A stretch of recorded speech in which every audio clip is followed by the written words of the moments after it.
Hello, beautiful. I'm thrilled to have you here with me today. Welcome to the show. I am your host and dating coach, Kat Cantrell. The episode that I'm bringing to you today is very special. I invited Nicki Pike to the show because I wanted her to share her story with all of you. She has been through quite a bit and she has overcome adversity. And as a single mom, she has a 9-year old. And I just feel that her story needs to be heard as a story of inspiration and motivation. And we had this beautiful conversation, and I cannot wait to share. I cannot wait to share this with you. But before I go into that, let me give you a little bit of a bio about Nicki. So Nicki has her own podcast, which is called Life as with Nicki Pike. And I'm going to read you just a little bit of information about Nicki. So Nicki's journey is one of growth and loss and growth to the point sometimes it feels like it's stuck on repeat.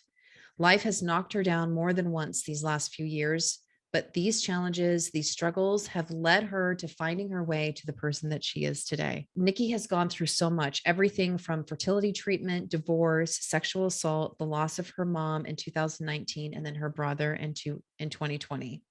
Her story is about how she survived each of these and is now living her life the best way she knows how, which is one day at a time. So it is my honor to introduce to you Nicki Pike. Nicki, Hi, Kat. I'm so excited to have you here. I'm very excited to be here and for this conversation. Oh, me too. Welcome to the show.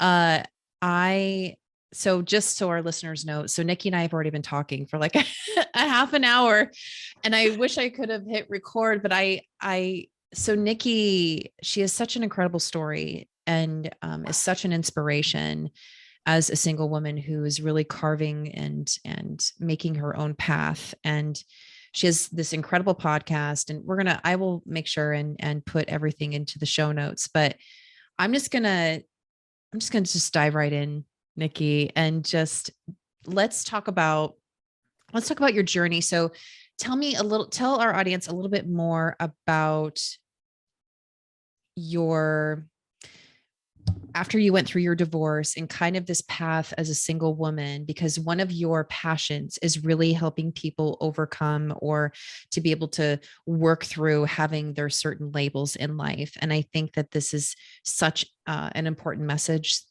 that everyone needs to hear. So can you walk us through kind of the journey of going through your divorce and then kind of coming into your own to the woman that you are today?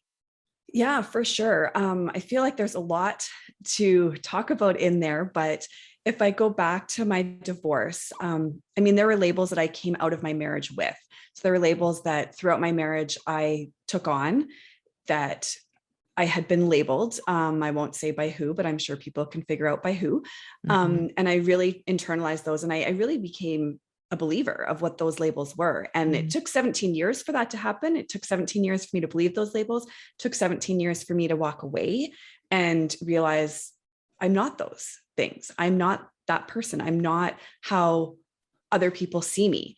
Or certain other people see me. So as I came out of my divorce, I really had to start viewing myself differently. So rather than those words like crazy and demanding and high maintenance and needy and difficult and all these things that I'd become to believe about myself, I suddenly was labeled with divorced and single. And it was like, oh, are these better? Are these worse? Why do people always have to slap a word or a label on me? Why can't I just be me? So as I started my journey of unraveling those labels and finding new positive labels for myself, my mom got sick with dementia the first year into my divorce. That was 2016. She passed away in 2019 very suddenly. So the dementia did progress quite quickly, but she passed in her sleep, which was a blessing. But it was really sudden. None of us, not the doctors, none of us expected it. So it had that sudden and not sudden grief attached to it at the same time. And I had lost people I'd been close to before, but not the level of relationship I had with my mom. My mom was my person. She was the only person in my whole life that ever had my back, no matter what I did, no matter what bad choices I made, no matter what came out of my mouth. My mom had my back. She might tell me, you can't do that anymore, or that was a bad choice. Like I get my lecture and consequence and all of the good parenting stuff, but she always had my back. And I loved her for it. And I hope that I'm now raising my daughter in a similar way. As I was dealing with the grief over losing my mom, I just started to come out of that early 2020, and COVID hit, and we all have lived that. So I don't need to go into detail on that. And then by the end of 2020, it was like, okay, I survived homeschooling, my business survived, I survived, my daughter, like we are doing well. We did this.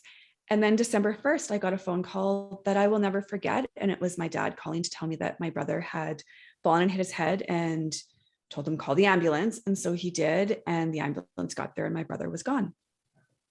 So anyone that has received that call where you answer the call and you're basically told a loved one is gone, it changes something on the inside of you. And at that point, I felt like I had two of those calls, and I had lost the two people I was closest to. My parents got divorced when I was young. My dad moved away and got remarried when I was a teenager. So I didn't have a strong relationship with him. I do now, or we're working towards having a stronger relationship now as an adult, but it's taken time and it's taken work and effort on both our parts. But so losing my mom and brother growing up, it was the three of us. And I felt like my family was gone. And I call it a dark place because I don't know what else to call it. I had dark thoughts I'd never thought I would have. Being here for my daughter didn't feel like it was enough anymore. I didn't want to be here without my mom and my brother. Saying that out loud just reminds me of the place that I was in a year ago. And I don't say that part out loud very much because it's still really hard to admit. I've always thought of myself as strong and resilient, and I wasn't anymore.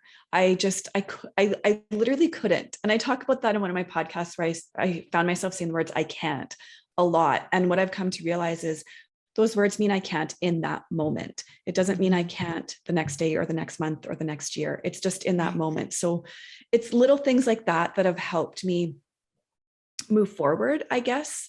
And now where I am now, and I've skipped over a lot and we can dive into different pieces of it, but now I'm in a place where a year later, I am still sad. I am still grieving. Christmas sucked. My brother's birthday was December 26th. My daughter is with her dad. There's no other way to put it. It sucked. There were tears, a lot of tears. But one thing I've realized during this really difficult month of December is I have found my growth in my grief. Mm-hmm. I have found the gift in my grief. And I didn't think I would ever say those words, but I have. And that gift, that growth, it's the last gift my mom and brother gave me. Gosh, one of the things that I try to teach the women in my life is to reflect on their accomplishments or their achievements in the previous year, to really focus on more about what you've done, not the things that you haven't done. And with one of the things, even being a dating coach, I try to teach women that even though you've gone through these horrible relationships or these horrible circumstances in your life, you have taken some good pieces from that and have grown from those experiences and have learned new things about yourself, have learned new things of talents that you may have, like your podcast, right? Where you can have these amazing things that bloom from horrible circumstances. So you have your own business, so you're an entrepreneur, you're a single mom, your daughter's 9.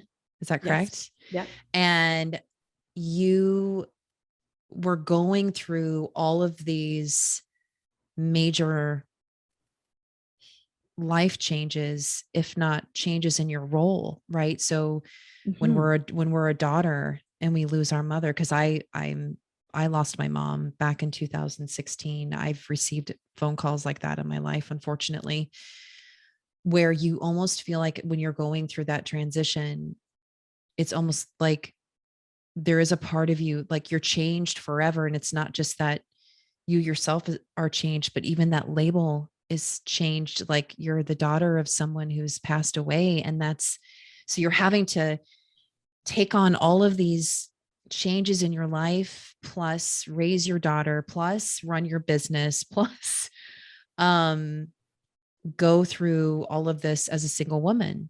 And that is, I mean, you just, Nicki, seriously, you just take one of those things, just take one of those things and put it on to someone's life. And that would be a challenge in itself. The fact that you endured all of this in such a short amount of time. Oh yeah. And COVID, let's put that on top of that. Homeschooling is such, you've, you have truly risen from this in, I mean, just from an outsider's point of view, I just kind of want to give you, I just want to give you so much love in this, because I'm sure that all of that was challenging. And it just, it feels like I love the fact that you're celebrating that you have received these gifts in this way. It's interesting hearing you say that. The big part of me is like, no, and I can't decide if my dog agrees with you or not. I don't know if you can hear him barking. I don't know what is going on upstairs, but he is not happy right now. It's okay. Anyway, an interesting thing to me is when I look back on the last 5 years, I see so much struggle and I see so much pain and I see so much despair. And I forget to look back on the last 5 years and see the trip I took to Iceland to ride Icelandic horses around the Hekla volcano that I did by myself. I forget to see that I run a business, that I have a daughter. I forget to see, I went to Portugal in August during COVID, not that that's necessarily what everyone should do. I went to Portugal and rode Lusitano horses on the island of Faial. And I look at some of my podcast, I look at these things that I have accomplished, becoming with my brokerage and my business. We get recognized for different amounts of mortgages. I'm a mortgage broker. So different amounts of mortgages that we do. And I was always in the top 20% of the national brokerage that I hold my license with. And of course I wasn't 2019, 2020. Like I had some off years in there where I still ran my business, but I wasn't running at the same level. And in 2021, I hit that accomplishment again of being top 20%. So it's like, I'm back in the top 20. I've done 2 solo trips. I took my daughter to Hawaii. I've been to Costa Rica. I've been to Mexico a few times. I started a podcast. Oh, and on the 26th, my brother's birthday, I bought a horse. So I need to give myself more credit is my point. Instead of focusing on the days I stayed in bed and cried, instead of focusing on the days that I didn't think I was going to make it through, I need to focus on, no, you're actually doing really good. You're living your life. And yes, I have those moments. I still have those moments.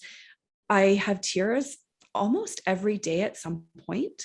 It might be 1 minute. It might be, it's what sets me off is changing. But yeah, I think as women, as people, we just need to give ourselves some more credit through the difficult times in our lives that we are still doing our best, and whatever our best is in that moment needs to be celebrated. Oh, and I think that that's really important. I think the way that you worded that is perfection. We do need to celebrate ourselves and whatever the best is for us in that moment. And we forget, I think, especially as driven single women who have something, I feel like single women almost feel like that they have the pressure that they have to prove themselves more so. I agree. I don't know where it comes from, but I'm a huge believer in coaching and therapy. And that is something that every coach and therapist I've had over the 5 years is trying to work on with me, is the pressure I put on myself. Mm-hmm. I think, well, as a coach, I think it's stemmed from a lot of how you were raised and from your childhood. And two, I think from what you've told me about your previous marriage, there's probably some like inner voices or some residue that's going on from that too. But I, as a driven, independent, single, successful woman, I feel too that sometimes we are the hardest, women, especially single women, are truly the hardest on themselves, because they do feel like they have something to prove because of the label of single, like you and I have talked about that. And we don't celebrate our successes because we're always looking for what's next, what's the next goal, what's the next thing that I need to be able to achieve, instead of being able to be like, oh my gosh, look at all of this that I've done in this amount of time or under these circumstances. So we do need to do a much better job of celebrating ourselves. And I'm saying ourselves because I'm just as guilty of this. I practice what I preach. If I have you doing if I have my clients doing exercises, I promise you that I'm doing the same exercises so that I can keep bettering myself too. Do you so tell us a little bit more too about the podcast. So tell my audience more about your podcast and kind of how that came to fruition, where it's led you where you're at now. Yeah. So when my mom was first diagnosed with dementia, I was single. I was driven in my business. I was trying to, deal with lawyers and divorce and doctors and keep my business going and take it to the next level instead of just taking a step back and breathing. And an amazing colleague of mine said to me, Nicki, you are more than your volume. Like it is Mm. okay. And I just went, oh, I am more than my volume. Like there's so much more to me than my volume and my business and right. And so that was really big. I'm really lucky to have amazing friends and colleagues that have supported me through this. Like I never could have imagined, but going back to the podcast. So when my mom was diagnosed, I found my outlet was writing, basically a blog on Facebook. So I would post and I would write what I was feeling, what I was going through, all of the emotions, and they would just come pouring out of me. And then I would hit post. And it was so well received. In the beginning, it was a lot of support and a lot of love. And then as time went on, I started to get personalized messages from people saying, hey, can I share this? I know someone Oh, who's, got a parent with dementia or whatever it is, and I'd love to share your words. And one of them was Nurse Next Door. So they're a national company that I just happened to share office space with the local branch. So she was friends with me and she saw it and she said, can I please share this on our national page? Because your words are perfect and they will help someone. And I started just getting so many messages of how I was helping people because they could feel what they needed to feel through my words and my expression of what I was feeling. And I started hearing things like, you need to write a book and you need to do all these things. And I was like, oh, when am I going to write a book? I can't do that. And so I let that stop me, that I can't. And then I woke up one day after my brother passed and I continued with this. So I continued with my blogging through my Facebook personal page, throughout my mom, throughout my brother. And sometimes, I shared some really painful stuff. But again, the response was, wow, thank you for putting that in words. That's how I felt when so and so passed. Thank you for, helping me find the words. And I just woke up one day and went, I'm going to start a podcast. And that day I ordered a microphone and I looked up platforms and I hit record. And it's my way of, it helps me because sharing and for me, verbalizing what I'm feeling really helps me understand what I'm feeling and process what I'm feeling. So there definitely is, I don't like the word selfish, but there is a selfish element to it in that respect, and that it helps me. But again, the response that I've gotten in terms of the people it's helping, and I love having guests come on and share their stories, whether it's around a label or around grief of losing a loved one. My podcast, it really has two themes. Either it's about a label or it's a guest who has lost someone and it's their journey with their grief and what they learned through their grief. And so there's the grief and there's the emotions that go along with that. And then there's always that element of growth in everyone's story. And so again, by sharing, I just feel like if we can hear someone else's story and find one little thing in their story that we can relate back to our story, and it helps us move through something, that's a win. Oh my gosh. And I mean, grief is not something that we openly talk about. And I think creating a platform like what you've done, you've taken something that was so tragic and you've created something that is so beautiful that you can spread this, not only of opening the dialogue and creating a conversation with other people who have gone through this type of thing, but to create a space where people can listen and relate. Because just like single women, people who have lost, who are grieving, also have like this feeling of isolation. Yes. And just like single women feel isolated, so grieving people also feel isolated. Like no one else can understand the type of grief that they've been through. And it's not, grieving is not apples to apples. My grief is different than your grief, which is different than her grief. But to still create this amazing platform where people can talk about it openly, and then people can listen and be like, oh my gosh, I'm not alone. And it Yeah. also like validates their feelings as they're going through it all, right? Well, it does. And I think the grief that we feel as single women is so incredibly real. So anyone that's gone through a divorce, hopefully they have taken the time to grieve that relationship, whether it was good, bad, your choice, not your choice, whatever the circumstances are around the divorce, the end of that relationship, there is grief for both people involved. And I can only speak as a single woman. And so I definitely grieved my marriage when I was still in it, because there was a lot that I never should have let happen. Yeah. Um, and looking back, I can say, oh, I should have done this. I should have done that. Why didn't I do this? And I also had a therapist tell me to take the word should out of my vocabulary. He said, you could have left sooner. You could have. You didn't. And then you did. So celebrate that you did. And so again, it's sometimes that shift or that reframe that we get from a coach or therapist. But I also want to comment on the grief of being a single woman, whether you're a single mom or not, just around the label of being single as a woman. To me, there is some grief in there, because there's this pressure that, well, why are you still single? Geez, Mm-hmm. Nicki, you've been single for like 5 years. Why are you still single?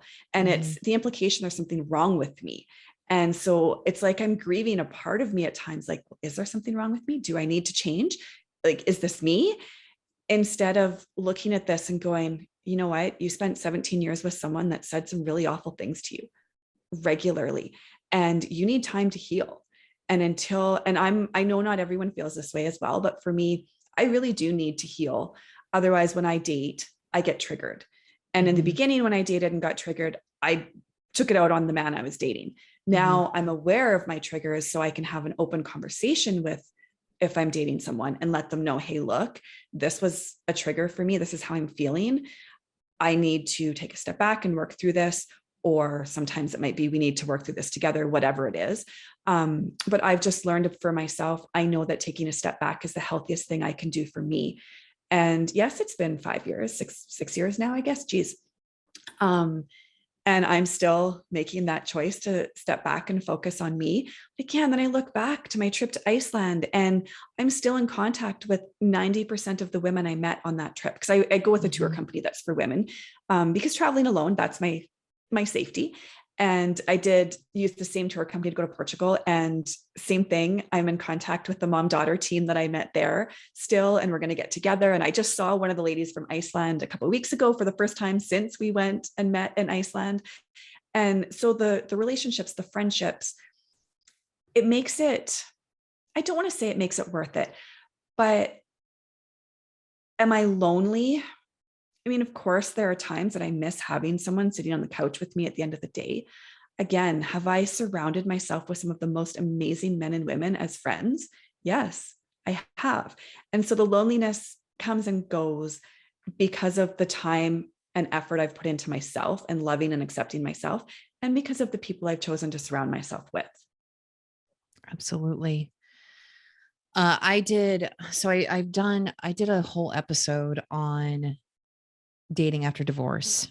And one of the things that you hit the nail on the head, that there is a grieving process that you have to go through when you go through the divorce, whether you wanted it or you didn't want it. It didn't matter. You're grieving the loss of something that you thought that was going to be amazing. You're grieving the loss of something that you thought that was going to last forever. You're grieving because of multiple other reasons. And when you become single, after you go through that divorce and you become single, there is like this newness to it. So it's exciting, it's new, it's something that you're like, oh, well, now I can have all of these, I can have, I can eat chips on the couch and nobody yells at me or whatever that is. Like Yeah. there's always those things where you're like, oh, well, now I'm by myself and now I can do all these things. But when reality does sink in, there is a loneliness that's involved with it. And we think that, one of the things that I truly believe in it, and I didn't come up with this. I don't know who did, but you have to be your own best company in order to allow someone else into your life. Like you have to not be lonely with yourself. Yes. I remember when I was going through my divorce, and it was a colleague, and she had gone through a divorce, and she said, "Oh, Nikki, you were together for 17 years. It's going to take you a long time to heal." And I don't remember there was a formula, and it was like 6 or 7 years. It had something to do with the number of years you were together. And I I've heard remember that looking, before too. yeah, looking at her going, "I'm good." And it Oh yeah. wasn't even a year. I'm like, I don't know what you're talking about, but I'm good. Now, 6 years later, I'm like, oh, I get the 6 years. It makes sense to me because as far as I've come, I know that there's still further that I can go. And Yeah. it's just this journey of knowing myself. And I also remember someone telling me you have to date yourself. And same thing Yes. going, now, why would I do that? That's silly. And now I look forward to my date nights with myself because I've gone to a movie by myself. I've taken myself out for supper. I've planned a nice dinner and movie on my couch for me. And I love it. Again, do I have moments where I would love to have someone to share that with? Of course, I'm human. We need human connection. Mhm. So I have those moments. And again, I have great friends. So sometimes I'll reach out and say, hey, having a moment. And Right. right, one of my girlfriends during COVID, she came and she sat on the other end of my couch and she's like, what do you want to do? I'm like, I just want to watch a movie with someone. Will you just watch a movie with me? And she Oh. did. She's like, yeah, this is like a night out for me too. And we didn't even talk. We put the movie on, we watched the movie, and she went home. But it was great. Yeah, I love that. You and you in your so you said something where I've heard that from women before because in all my years of coaching, I've had women that have gone through divorces, like they're starting to go through a divorce and they'll come to me and be like, "Oh my gosh, I found someone new." I'm like, "I don't want to hear about it." Like, Yes. and she's like, but the marriage was already long gone and over with and I'm ready. I'm ready to be with someone and I'm like, "No, you're not." Like you got to take a step back, but they don't, when you're in that moment, you really do think to yourself, oh, I'm fine. I'm totally fine. I can totally date someone. Oh, I've been I ready for this for a long time. I Right. was. And same thing. I attached myself to this poor guy Yep. I did the and same was thing. right. And looking back, I'm like, it had nothing to do with him. It Right. was just everything that I had been missing. And he filled some of those holes for me. So I thought it was the best thing in the world, when Right. really it had nothing to do with him and everything to do with what was going on inside of me. And it took me 2 years of tears to realize that Mm-hmm. over a man, and Mm-hmm. not my ex-husband. There, I mean, Mm-hmm. there was enough of that, right? But and looking back, I'm like, holy, I don't like to label myself as a mess, but I was a mess. I had no idea what I wanted. I had no idea what was going on inside of me. I had no idea what I felt. I had no idea anything. I was just getting up every day and living my life. And I always say that I still am, but I'm aware of it now, but I'm a runner. So when things, I run, I avoid. So I would go to every industry event I could go to. I would drink all the free booze. I would go on dates because someone wanted to take me on a date. Like I did everything I could to run from what I was feeling on the inside. Mhm. And did I need to do that? Yeah, I did. Did I get hurt a lot in the process? I did. But when I say, did I need to do that? I really try and live my life without regret. So, how I look at that is I made a choice in that moment based on how I was feeling and where I was at in that moment. And I made that choice for a reason. So, I can't regret it. I can say I'm not going to do it again, but I can't regret it. And so I just now looking back, yeah, there's a few things there's some choices I made that I shouldn't have made. I also wouldn't have learned what I needed to learn and be who I am today if I wouldn't have made those choices. So it's hard to get mad at my previous self Right. for choices. Right. Because your previous, I mean, we really do think that we're acting in our best interest. We really do. We don't think that we're, and especially, I mean, one of the things that I work with my clients is figuring out what their attachment style is, figuring out, and I know Nikki and I have talked about this before, figuring out their attachment style, figuring out their love language, figuring out, what ways are you self-sabotaging? Not so that you can go into that next relationship and be like, what's your attachment style? But just so that you can see the pattern of your behavior and understand, because I think, especially when you're single and you don't have necessarily that support system as you're navigating and going through life. I mean, this is where coaches and therapists can play a huge part in it, but you feel like you're going crazy. Just like you said, like you're like, do I need to change myself? Like, what's going on here? What is wrong with me? And it's not that there's anything wrong with you. It's that when you have more tools in your toolbox of knowing your behaviors and you can pay attention to them, you can go, oh, just like you said, like I'm an avoider. I knew I was running, like, but you don't know what you're feeling or thinking in that moment until you get ahead of yourself and you go, oh, Yeah. that's what all of that was. Yeah. And it's an interesting relationship with being single because when I'm single, I think one of the reasons that I have stayed single is when I'm single, there's no triggers. There's I feel happy, I feel safe because there's no one to trigger something from my past. Whereas when I Right. start dating, it's inevitable. Something will trigger me, and all of that trauma and all of that comes bubbling out to the surface, and it still comes bubbling out. And so dating is hard for me because of that. So I find I'm at my calmest. I'm at my, I mean, happiest isn't necessarily the right word, but I'm definitely at my calmest and my most level self. My anxiety is manageable. You're comfortable. I'm comfortable. And I have a coach that recently said, well, it's great that you're comfortable. How do you grow? Right. That's right. That You're not you going have to a good, you have grow. a good coach. I Yes. do. I Yes. hired her as like a business coach and she's turned into a life coach. Yeah. But I mean, last week, or the week before, maybe last week, I don't know. I had this whole between Christmas and New Year's thing. She really pushed me on the notion that fear is a liar. And so I look Yeah. back, I was so scared to travel alone. I almost didn't do it. But Mm. my fear was lying to me. My fear was telling me, you can't travel alone. It's not safe. My fear was telling me all of these things. And I just about didn't make it on that plane to Iceland. Like I really just about didn't make it on the plane. And it Mm. was the best thing I could have done for where I was in that moment, all of it, getting on that plane. I remember I had been dating a guy when I booked the trip and he kept telling me this trip was going to change your life. And I kept saying, no, it's not. It's just a trip. And I got back and we weren't dating anymore. And I was like, I just messaged him and said, you were right. This trip changed my life. Thank you. Mm. And because he was really encouraging of me to go, Mm-hmm. even though I was scared to death. And so fear has lied to me so many times in my life.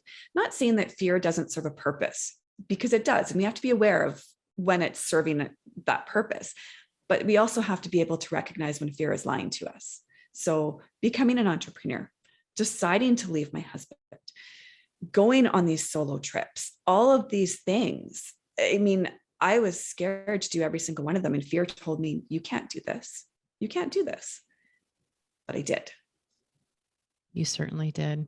And you had, after everything that you had been through, you knew you were on the road of understanding your worth, meaning your own admiration, time, attention, your own company. And that takes a lot of strength. That takes a lot. That is uncomfortable because that's not a usual space for women, because we're always giving to everybody else, so that you were to really being introspective and being like, okay, I really need these things and I need to be my own company and I need to pay attention to myself and love myself and I deserve to take myself to, to Iceland, and I deserve to have these things. That's really talk about growth, truly. Yeah. And I think a big part of it too is, with my mom and her dementia, I became her advocate. Uh, I'm now my own advocate. So I have learned that it is not just okay, it is necessary for me to share my needs and wants. It's okay for me to have needs and wants as a woman. Not only is it mhm. okay for me to have them, it's okay for me to communicate them. It's okay for me to have boundaries. It's okay for me to say no. It's okay for me I don't have to apologize for saying no anymore. I can just say no and I don't have to justify my no.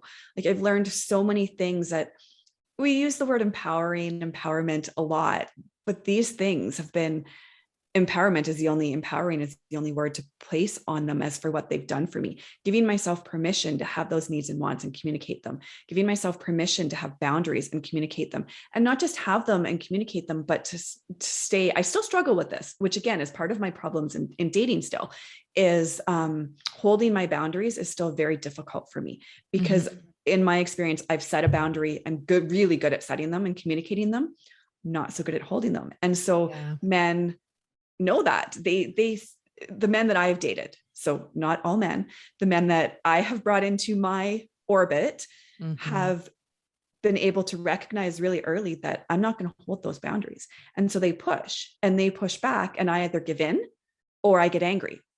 And so that's where I'm at right now, is setting the boundary, holding the boundary, and then releasing them. If it doesn't work for them, that's Right. okay. Right. So releasing them and not being angry about it because I was my own advocate.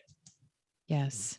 And oh my gosh, boundaries with everything, boundaries with dating, boundaries with knowing your worth, boundaries with saying no, because women have a hard time saying no. They say yes to dates when they should be saying no, Yes. because the people pleasing, because they don't want to put any, they don't want anybody to feel bad. They don't want to like We reject hurt anyone. ourselves. Yeah. We hurt ourselves so we don't hurt other people. I have done that Right. so many times in my life. And that's for me, that's a huge, that was a big, this has to stop. Yeah. Because it's doesn't, I mean, to me, the way that the way that I've always thought about it is that I would never want someone to say yes to me when they really wanted to say no, because that doesn't feel like a good space to be in either, to be on the opposite side of the table as far as like being on a date with someone who really doesn't want to be there with you, right? No, Yeah. it's about being honest with ourselves and honest with the people in our lives, whether they're in it for 5 minutes or 5 years.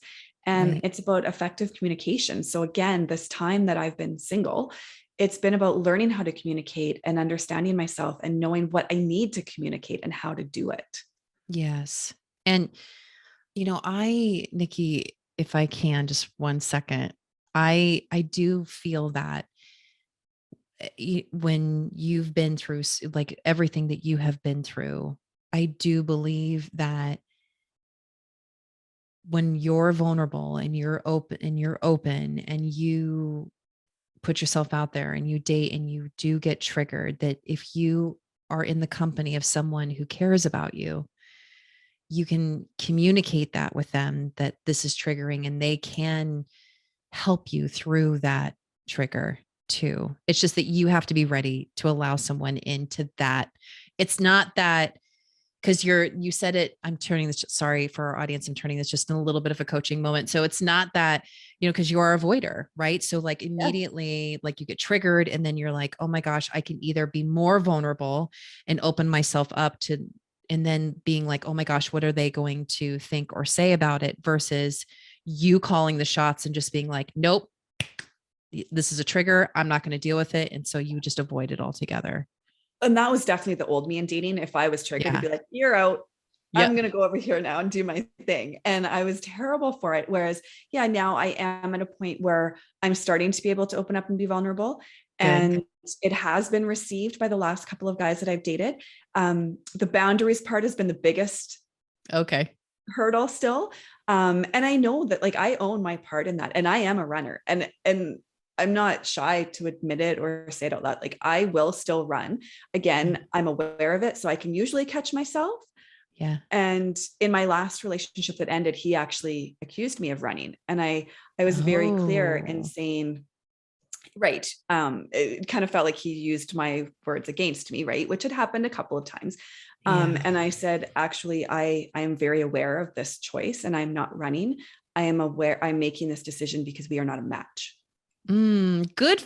And I just, that was it. And Wow. it felt so good to be able to say, I'm not running. This time I have done that before. This time I'm not running. We are not a match. I didn't explain why we weren't a match. I'd You felt don't like have I'd to. already done that, right? Like we'd had the conversation. And so, yeah, I didn't need to. I just said, we are not a match. And that was it. Oh my gosh. That's huge. Yeah, it was a pretty big moment for me. I'm not going to That's lie. that's a big, especially just, yeah, just knowing who you are. That's a huge moment. Congratulations. Thank you. That's And another achievement for 2021 right there. it is. It is. And I think, being that your audience is single women for the Yeah. most part, if there's anything they can learn from me and Yes. Share. Yes. my dating history is definitely just know yourself, listen to your heart, and trust it. If your heart is telling you something isn't right, you can open up and have that conversation with the person you're dating and gauge how they respond. But if your heart's telling you you don't even need to do that, trust it. Yeah. And it's okay to end something and walk away and not explaining yourself. Yes. If it doesn't feel right, it doesn't feel right. And on the flip side, like you've said, and that I'm still working on, is the being vulnerable. You have to be vulnerable. And again, clearly I've not mastered this yet, but my goal in 2022 is to continue to be vulnerable in my life and hopefully open that up to a man. Well, and I think your podcast is going to help you with that too. Because it's going to continue, you're going to continue to connect with people, and you're going to continue to open and be more vulnerable and keep sharing your story. And yeah, Yeah. I know that love's there for you. I know it is. Thank you. I know it is. Yeah. So gosh, okay. So in closing, do you have, so for the single women, you kind of already said just some words of advice, but for the single women who are like, when they say that that they can't do this, and they can't do this, and they can't do this because they're a single woman, what advice would you give to her if she's constantly giving excuses on why she can't go after her dreams or go after that, level up her life because she's single? Yeah, to use my coach's words, fear is a liar. So if Yeah. I even flip back, I wrote it down. Fear is a liar. This is from my session. And to really dive into it, I had to write down what the fear was. So if it's travel, what's the fear? Traveling alone. I don't feel safe, blah, blah, blah, blah, blah. Well, I picked Iceland for my first trip, not just for the Icelandic courses, but because it's the safest country in the world. So you can, once you've identified your fears and what's holding you back, and that I can't, there's a fear. For me, there's always a fear attached to I can't. So it's identifying the fear, recognizing fear is a liar. And what would happen if that fear wasn't there? What would my life look like if that fear wasn't there?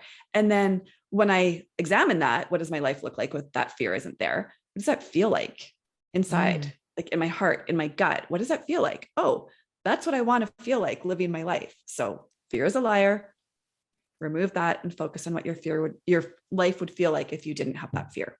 Oh my gosh. I love that. Thank you so much for sharing. And if our audience wants to come and find you, where do they come and find you?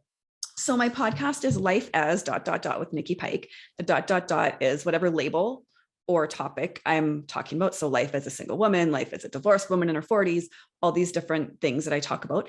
And so it's on Apple, Spotify, all the major places for podcasts. And then I'm also on Facebook, Life is Your Labels. I believe I can send you the link. That's terrible. Yeah. I don't know it. Yeah. And same as Instagram. I'm pretty sure it's just Life is Your Labels. I think it is too. Yeah. Yeah, I think it is too. Yeah. Well, it's been such a pleasure having you on the show, and we're going to have to do this again. I really enjoyed this, Nicki. So thank you so much for your time. Yes, thank you for having me. And Kat was a guest on my podcast as well. And we talk about the label of being single. So We did. you can always check that one out. It's going to be launched probably tomorrow. Awesome. Well, thank you, Nicki, and I'll see you soon. Sounds good. Thanks, Kat. All right, my loves. This is one of my most favorite things to do on the show is to bring these incredible women to you, to your ears. So a huge, gigantic thank you of appreciation to Nicki for having her as a part of the show. And if you want to know more information about Nicki, you can always click on the link in the show notes down below. It will take you to all of her links with Instagram, Facebook, and her podcast. So you want to make sure and go and check that out and give her some love, because she's doing all the things. And if anything you take away from this incredible interview is that if you ever say to yourself, I can't do these things, or I shouldn't do these things, just like Nicki says, like push the fear aside and just go and do them, right? All right. Well, thank you again, my love. Thank you for tuning in to today's show. And please make sure, if you're watching on YouTube, hey, hi, please make sure to like, subscribe, follow, and click the bell so that when a new episode is uploaded, that you are the first to know. And if you're listening on Spotify or iTunes, hey, please make sure to rate and review and subscribe so that every time, again, that you are the first to know when a new episode is uploaded. And if you are on Instagram and on Facebook, come and follow me at Kat Cantrell. All right, my love. Hopefully your New Year's is off on the right foot. And remember, true love is waiting for you. And I will see you next time. Bye.